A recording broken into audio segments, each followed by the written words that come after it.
It has never been easier to be a solopreneur. So here are 4 questions you need to ask yourself to create your profitable one-person business niche. For those who don't know me, my name is Michael Lim, and over the last 6 years, I've been an online writer. I've accumulated over 92,000 followers on medium.com. I'm also a writer on Substack, and I'm an international business speaker that's spoken on stage in Sri Lanka, Singapore, Malaysia, Nepal, and Amsterdam. I'm also a signed author with Earnshaw Books, writing on the future of work and the solopreneur revolution. I'm also a 5-time award-winning entrepreneur that's been featured in different publications such as the University of Melbourne, as well as Star Weekly. I built my first one-person business, which was a procurement consulting business at the age of 26, which I later sold in an asset sale by the age of 28. Now, I help ex-corporate solopreneurs start, grow, and scale their one-person business that gives them the freedom to travel, work wherever, do whatever, and be whoever they want. And if this interests you, keep watching this video. We are living in the golden age of solopreneurship. Technology is rapidly making the one-person business easier, simpler, and less risky than ever before. This is an incredible opportunity for the average person to become wealthy online, but only if you do it properly. Don't try to serve left-handed wealth managers who live on farms raising mountain goats in Switzerland. Niching down is stupid for most people. We are now living in a period where generalists win. Specialist skills are being heavily eroded by AI. Humans are dynamic and multi-passionate. No one in this day and age wants to work with or consume content from a glorified search engine that only knows one thing. We want to create our own niche as a solopreneur. And the beautiful thing is that the internet allows any combination of niche interests to become profitable and find its own market on the internet. I'm not promising you that everyone can or will make over $1 million, and that's okay. But if you want to get paid 6 figures doing something you love, that is now more possible than ever before. I've yet to be proven wrong, but I believe almost any category and almost any creative niche can be scaled to 6 figures using social media and the internet and the help of AI. And you can combine that odd interest, that niche that you've created for yourself, with anything odd, weird, or interesting about yourself that makes you unique. In a world of AI-generated slop and faceless brands, you can just stand out by being yourself and actually having a personality online. Remember, you are a unicorn to someone out there in the world. Combine your unique set of skills, experiences, and personality in a unique way until you become a category of one. As a solopreneur, your entire life becomes an inventory. The more you experience and learn, the more assets you start to accumulate, which you can then package up into an offer and sell online. But this model only scales if you treat your life as if you're building intellectual property. This is what you need to do. Document the journey, get results for yourself, productize the result into a system, repeat, iterate, test, repeat, iterate, test. As a solopreneur, you are never starting from zero. You've already got everything you need to become a solopreneur. The decades you spent living life, working in a corporate job, and accumulating diverse lived experiences is all the ingredients you need to bake into a delicious durian pie. But my point remains. Don't pick a niche, create a niche. Don't pick a problem, create a transformation. Don't pick a customer avatar, create a customer avatar. Ditch the labels, become undefinable, and profit handsomely. These are the 4 questions you need to ask yourself. Question 1. Do people already spend a good percentage of their money solving this problem? Too many solopreneurs go wrong when they try to focus only on creating good ideas. I've seen too many people get stuck on the hurdle because they don't know what they should sell. They want to find and start this killer app, or chase the shiny object, or capitalize on this trend that is happening in the world. But I'm here to tell you that there's nothing new under the sun. What you'd rather do is stick your hand into the river that's already flowing. Look for a market where people are already spending their money to solve this problem. So once you've decided to sell something, whether it's sales and marketing support, operations, or personal training, look at the market and identify customer segments that are being ignored or underserved. Every customer segment has hidden struggles that someone is not fulfilling. Then, once you've found this, use your real-world business, your ex-corporate experience, to solve this problem in a unique way. Look at where your competitors are not focusing on. With the cash flow you're already generating, now that you've sold something to someone, and with the cash flow that you're already generating, you can iterate on this approach. You've already de-risked this approach because you already know what sells. And now you're looking to add even more value to this hidden segment of the market. This applies especially if you're a new solopreneur. If you're new, it's unlikely you have the experience and the pattern recognition to be able to capitalize on any new idea that you have.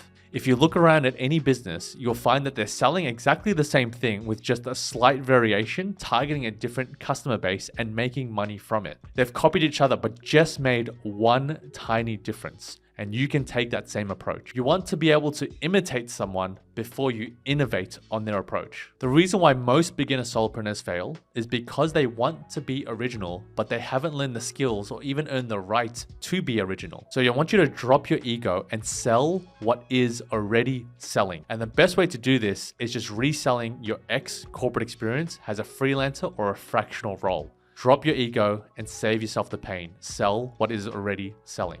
In my world, I sell sales, marketing, and business development support for companies. There are literally 1,000,001 people who offer the exact same thing that I offer.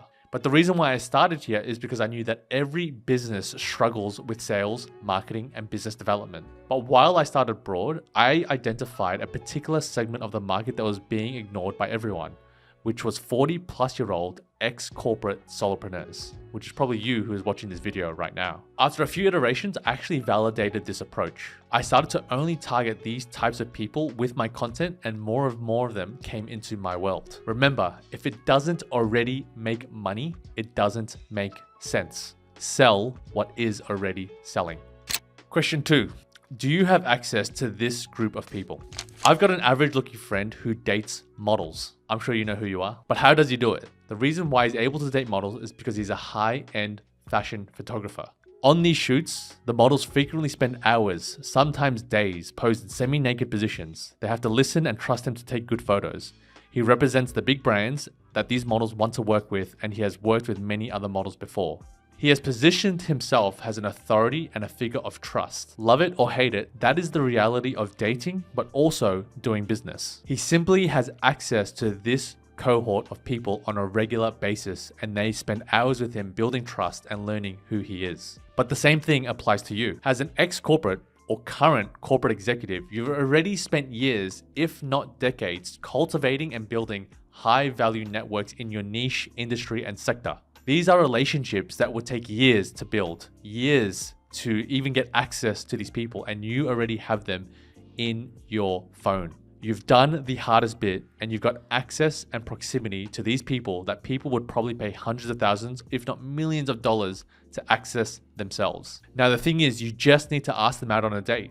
And the only thing stopping you from doing so is creating an offer. That's why I started building my business by creating content first. I would start by writing a topic that I was deeply interested in, and then I'll let my audience tell me if this is something they actually wanted to hear from me or not. Once I validated the concept that people actually liked hearing this topic from me, and I enjoyed writing about this topic, I MVP'd, I created a minimal viable solution to sell. Creating this minimal viable offer cost me $0, and I could still do it while I had a 9-to-5 job. Over time, I kept writing, iterating, and further validating assumptions with this offer. Eventually, I started to build a following of people who wanted to work with me. This made the transition into solopreneurship much, much easier. It meant that I was already profitable from day one, and I had an audience of people, an audience of supporters who already either wanted to buy from me, support me, or refer people they knew to me. So in business and in dating, access is 80% of the battle. G'day friends, thanks for watching this video. Just a very quick one. Do you still feel stuck in starting, growing, and scaling your one-person business? Well, I've got some great news for you. I've created the Solopreneur 0 to 20K roadmap. This is a tailored diagnostic quiz. You put in your information, you go through a few questions, and it tells you exactly which launch stage you're at, some of the bottlenecks that you face, a checklist for what you do next, and a tailored roadmap for how you can get from 0 all the way to 20K per month in your one-person business. This has already been taken by over 100 different solopreneurs globally, so it's been refined and iterated to be able to work for anyone in any niche, in any industry. You just need to have an idea, an existing business, and be generating business revenue. So the link is in the description below to get started. You can also click here and you can do the quiz and understand which launch stage you're in. But back to the video. Question 3. Is this segment bursting with the energy of a Bali nightclub? I'm a copycat. I'm not afraid to admit that I'm heavily inspired by people like Dan Koh, Tim Denning, and Justin Walsh. Through their viral content, they have validated the market that people, and there's a group of customers who are interested in starting, growing, and scaling their one-person business. They did all the hard work. Number 1, they uncovered the latent demand for solopreneurship, and number 2, educated the masses on how solopreneurship and one-person businesses can change their lives. They proved that there was a huge demand for this type of content and for people offering this service. I wanted to prove that this market existed for myself. So I did what I do best, and I started writing about one-person businesses and solopreneurship online, mainly through medium.com and LinkedIn. My Medium articles exploded. Across 2023, I grew from 6,000 to 25,000 followers because I started talking about the one-person business and solopreneurship. So I kept writing more about one-person businesses and solopreneurship, and these articles did even better than the ones in 2023. So I kept doubling down. So in 2024, I grew even more. I went from 26,000 all the way to 80,000, and I built a business off this momentum and off this demand generated from my content on medium.com. The energy that I got from this segment of people interested in solopreneurship was infectious. I felt like I already had a line of people who were so eager to get into my nightclub, Solopreneurship, before I had even opened. And I did this because I successfully tapped into existing demand generated by people like Justin Walsh, Dan Koh, Lara Acosta, and Tim Denning. Now, this question might feel similar to question 1, but here is the key difference. Question 1 is gauging current spending patterns. Question 3 is about gauging potential growth. If you can find an area where people are already spending money and then identify that there's growth in this sector, you're in a prime position to exploit that niche. In the last couple of years, there was another trend that helped explode the one-person business model, which is the recent tech layoffs across 2024 and 2025. Most of these laid off workers are jumping headfirst into solopreneurship while the job market remains cold and static. These two trends are generating even more demand for people wanting to know how they can start, grow, and scale their one-person business or dive full-time into solopreneurship. So let me be clear. You can never generate demand as an entrepreneur. You can only learn to ride the waves of demand. Now you just need to add your own twist to it. Question 4. Does serving this group of people make you wake up ready to run through a wall? I hated my first one-person business. Why? I was serving people in the construction and infrastructure industry. No disrespect to anyone out there, but these just were not my people. They expected you to work on site at their office, even though you're a contractor and all your work could be done online. And they especially didn't like you working overseas as a digital nomad. And they felt even more uncomfortable if I created content online or if I had a personal brand. This goes against all my principles and everything that I value in starting a business. In retrospect, I don't even know why I chose to serve this group of customers. They are exactly the opposite of my personality and my values. But this was a lesson I had to learn the hard way. After about 18 months, like a bad relationship, I just got tired of working with them. I'd struggle to create any content. I hated getting on any calls with them, and I just simply did not look forward to solving any of their problems. I'd wake up dreading the day even before I started working. That's not a good sign. The big mistake that I made was crunching the numbers on a spreadsheet and then saying to myself, this niche looks profitable, I should go in it. If you only go into a niche because of the money and because of the profit, you've already lost. The reason being is that you don't sell to spreadsheets, you're selling to another human being. Your clients are not just a casual fling. You need to love your clients and be able to marry all of their problems. You need to deal with their emotions, ups and downs, and be with them through their hardest times. The godfather of modern marketing, Seth Godin, once said, "When in doubt, assume that people will act according to their current irrational urges, ignoring information that runs counter to their beliefs, trading long-term for short-term benefits, and being influenced by the culture they identify by. I'm not rational, and neither are you." You need to love this version of your flawed, insecure, and emotional human being that is your client. I love to work with ex-corporate or current corporate executives who are wanting to be solopreneurs because that's who I was 2 to 3 years ago. In my past life, I never worked in the construction or infrastructure industry. So this meant I never really knew these people's problems, nor did I really care about them because I'd never experienced them. Lots of solopreneurs go wrong because they try to sell a solution to a problem that they've never, ever experienced.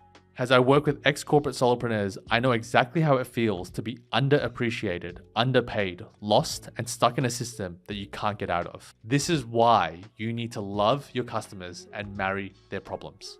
So let's recap. I want you to follow the RAGE framework, which is all the rage. So R stands for revenue potential. Is it already selling well? A is for accessibility. Can you already access your target audience? G is for growth trajectory. Is this industry and sector expanding or shrinking? And E is for enjoyment. Do you like the business? Do you like your customers? Could you spend all day with them? I am so excited about the solopreneur revolution, and I can't wait to see more people start and grow and scale their one-person businesses. I'm ready to do so. The question is, are you?